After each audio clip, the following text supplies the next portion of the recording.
Good afternoon everyone. Andito kami ni Papa Val sa Hong Kong street food sa Manila. Yan, nag-order kami ng laksa.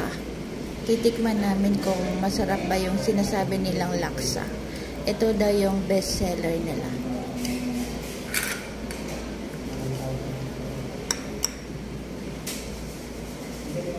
Honey, kumukulo na. Ayan, kumukulo. Ay, ano yan? Egg? Yeah. Ayan, titikman na natin. Ay, ano ito? Mantika?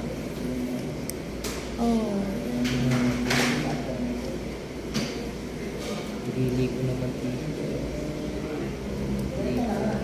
Parang, ano, butter. Like very, Natanggali pa ba yung oil? Ayan, ang daming oil. sagana sa kolesterol. Ang pahaba ng buhay. Ang pahaba ng buhay. Ang kalaban ni Papa Val.